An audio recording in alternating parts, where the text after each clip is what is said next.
देखिए, सर्किल को समझने के लिए सबसे पहले एक आपको एग्जाम्पल देते हैं, उसको अच्छे से समझिएगा। आप लोग बचपन में आप पत्थर में रस्सी बांध करके ऐसे गोल गोल गोल गोल गोल गोल घुमाते होंगे, घुमाते हैं ना। अब मान के चलिए कि यहाँ पर है बच्चा, ठीक है, यहाँ पर कोई बच्चा है जो रस्सी हुआ, ये रस्सी हुआ और यहाँ पर बांधे हुए है पत्थर। ओके, ये हुआ बच्चा, ठीक है। ये बच्चा जो है रस्सी बांध करके, है ना, ये रस्सी बांध करके पत्थर में और इस तरह से घुमाता है चारों तरफ। देखिए,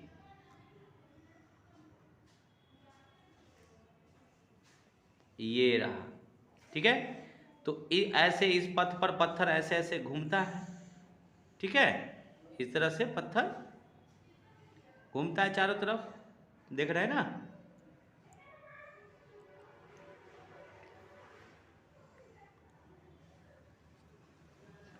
ये रस्सी हुआ, ये सब पत्थर ऐसे ऐसे ऐसे ऐसे ऐसे ऐसे ऐसे घूमता है। तो समझिए ध्यान से कि ये जो हुआ, ये बच्चा जहां पर खड़ा है वो वृत्त का केंद्र हुआ, और रस्सी की जो लंबाई हुआ, ये रस्सी है, रस्सी की जो लंबाई हुआ, ये है पत्थर, रस्सी की जो लंबाई हुआ वृत्त का क्या हो गया, त्रिज्या। ये जो रस्सी की लंबाई हो गया वृत्त का त्रिज्या, बच्चा जहां पर खड़ा है वो वृत्त का केंद्र, और पत्थर जिस पथ पर जिस रास्ते पर घूमता है वो वृत्त का हो गया परिधि। समझ गए। ये जो हुआ रस्सी की जो लंबाई, वृत्त का त्रिज्या, पत्थर जिस पथ पर घूमता है वो वृत्त का परिधि हो गया, यानी सरकमफेरेंस हो गया। और ये जो रस्सी की लंबाई है रेडियस हो गया, ये हो गया आपका रेडियस, रेडियस रेडियस यानी कि त्रिज्या। और ये हो गया आपको परिधि यानी सरकमफेरेंस, परिधि यानी सरकमफेरेंस।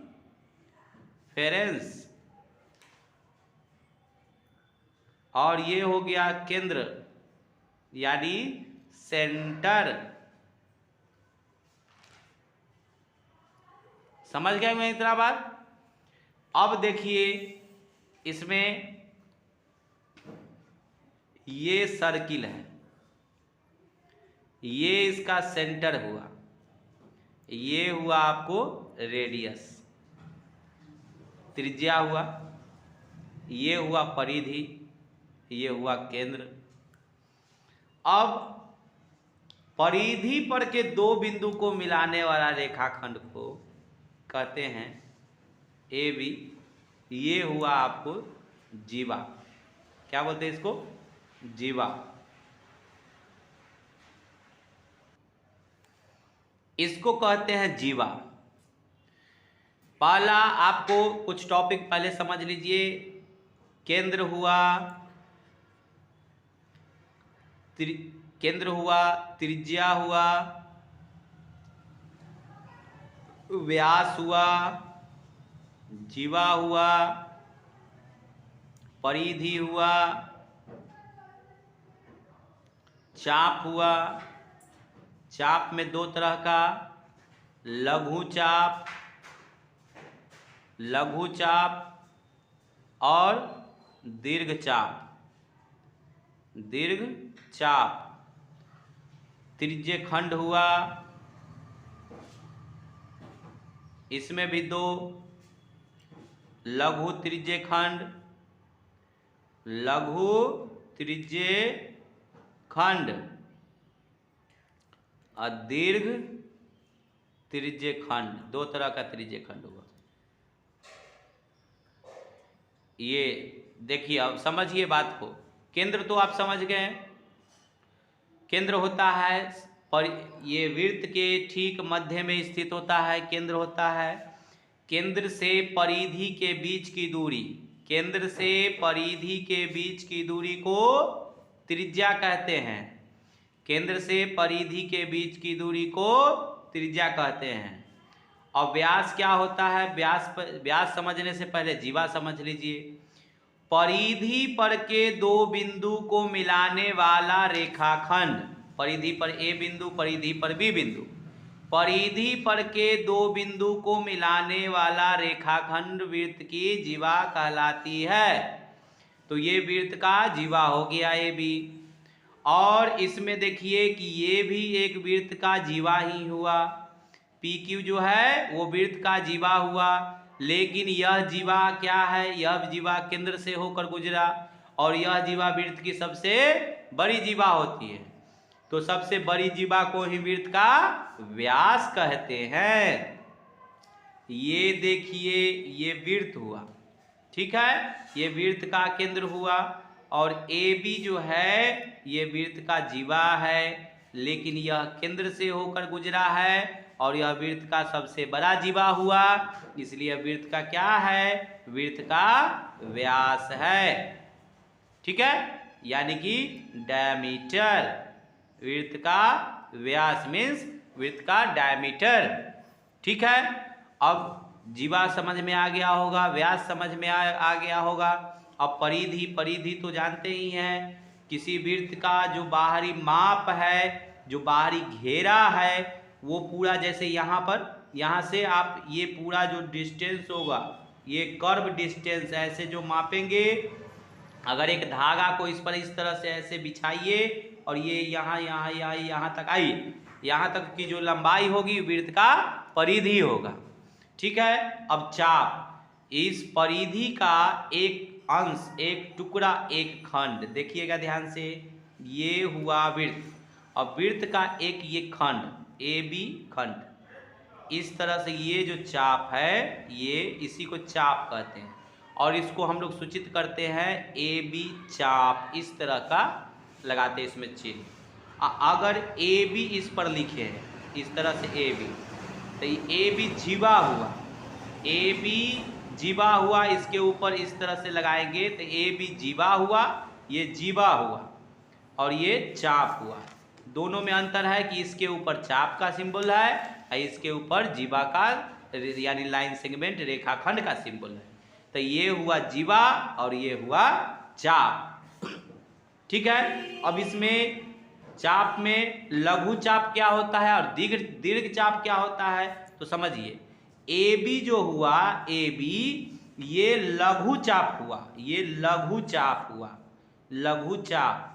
और ये जो ए बी और ये बी ए जो हो गया, बी ए इस तरह से जो दूरी मापे, ये वाला लंबा, ये कर्व इस तरह से, ये दीर्घ चाप हो गया, दीर्घ चाप हो गया, ठीक है। ये वाला जो चाप हुआ वो दीर्घ चाप और ये जो चाप हुआ लघु चाप, यानी ए बी चाप लघु चाप और बी ए जो चाप हो गया वो दीर्घ चाप हो गया, दीर्घ चाप हो गया, ठीक है, ये दीर्घ चाप हो गया। समझ गए हो इतना बात? अब देखिए त्रिज्य खंड, अब देखिए त्रिज्य खंड, तो इसमें समझने की जरूरत है कि ये हो गया सर्किल और ये हो गया इसका केंद्र, और त्रिज्या द्वारा जो टुकड़ा इसमें से कटकर ऐसे निकलता है, जैसे तरबूजे वगैरह को हम लोग काटते हैं, इस तरह से काटते हैं ना। तो ये जो हुआ मेरा खंड, ये हुआ आपको, ये जो खंड हुआ ये त्रिज्य खंड हुआ, ये त्रिज्य खंड हुआ, ठीक है। और लघु त्रिज्य खंड क्या होता है, तो ये छोटा है, ये 180 से कम का कोण है इसमें। जिस त्रिज्य खंड में केंद्रीय कोण 180 डिग्री से कम होता है वो लघु त्रिज्य खंड होता है, और जिस त्रिज्य खंड का कोण जो होता है केंद्रीय कोण वो 180 से बड़ा होता है ना, वो होता है दीर्घ त्रिज्य खंड। ये जो आपका है वो दीर्घ त्रिज्य खंड है और ये जो है आपका लघु त्रिज्य खंड है। ये देखिए इसमें 180 से छोटा है कोण, ये जो है आपको यहाँ पर नाम ओ रख दीजिए, यहाँ पर ए रख दीजिए, यहाँ बी रख दीजिए, ए ओ बी, ये जो त्रिज्य खंड है वो लघु त्रिज्य खंड हुआ और ये बड़ा वाला जो हुआ ये दीर्घ त्रिज्य खंड हुआ, ठीक है। अब है वृत्त खंड। वृत्तखंड में क्या होता है, ध्यान से देखिए, ये जो है वृत्तखंड, ध्यान से देखिए, ये वृत्तखंड, ये जीवा द्वारा जो टुकड़ा कटता है, जीवा द्वारा, ये देखिए, ये जो खंड एक टुकड़ा बटा और एक टुकड़ा ये बटा, एक टुकड़ा ये हुआ, ये एक टुकड़ा में केंद्र होगा समाहित और एक टुकड़ा में केंद्र नहीं होगा।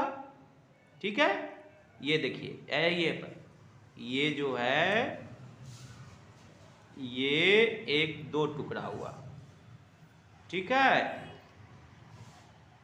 ये जो आप देख रहे हैं बड़ा वाला, ये हुआ दीर्घ वृत्तखंड और ये हुआ लघु वृत्तखंड। जिसमें केंद्र होता है ना, जिसमें केंद्र अंतर्निहित होता है वो दीर्घ वृत्तखंड हुआ, और जिसमें केंद्र नहीं है वो लघु वृत्तखंड हुआ।